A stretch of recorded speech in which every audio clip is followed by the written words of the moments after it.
century and a half, granting them many more decades than the most advanced technologies of other humans.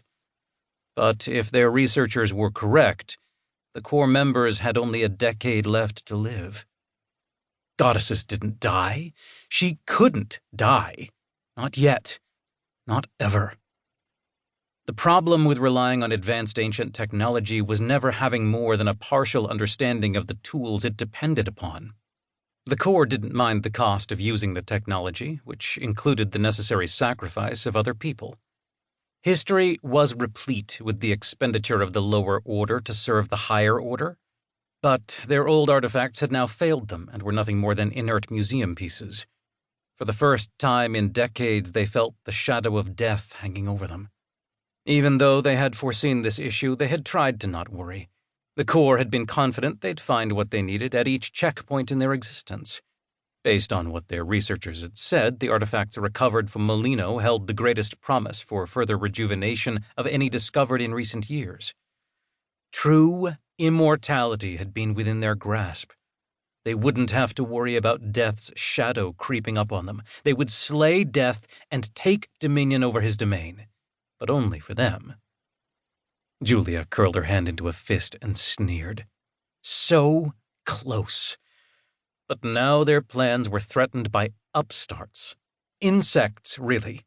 Men and women of no vision who gave their petty support to the pathetic UTC.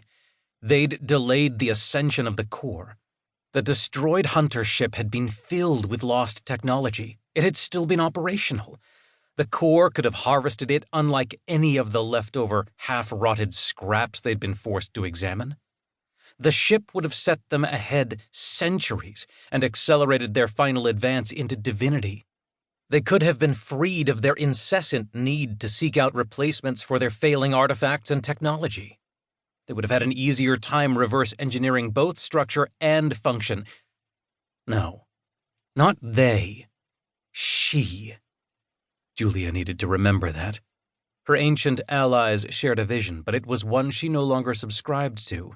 She needed to remove any vestige of implied friendship and focus on her future only. The other members of the core didn't realize how many of the Molino artifacts she now controlled. They might suspect, but they couldn't know they hadn't been lost in the destruction of Sophia's ship near Venus. Julia took a deep breath and settled into her chair, folding her hands in her lap. They must all be thinking what she was thinking. The core was too large and too dominated by factions. The interference in her plans was proof of that, as was hers in Sophia's works. The only way to maintain control over humanity was by decreasing the points of failure and reducing the inherent complexity of politics. This needed to be done in the appropriate way, taking stability into account. Unfortunately for others, the filtering and attrition of leaders were inevitable. She chuckled, thinking about the past. In ancient imperial China, the way of the world had been clear. Subjects obeyed rulers because their rulers were granted the mandate of heaven. The system was superior as long as the rulers possessed both talent and vision. It was hard to argue that quibbling, mewling masses could make better decisions than those with power, intelligence, and education. Rebellions were an expression of the ruler failing his or her subjects. The ancients had understood that. When the empire suffered, a clever and well-prepared ruler could deal with it, whether it was providing strength to protect the land from barbarians or stored food to deal with natural disasters. An ill-prepared ruler made his people suffer, which in turn allowed them to justify rebellion by claiming the natural disasters and barbarians were the result of him or her losing the mandate. The ranks of the insurrectionists would swell, and the empire would be toppled without the fundamental belief in the superiority of imperial rule being questioned.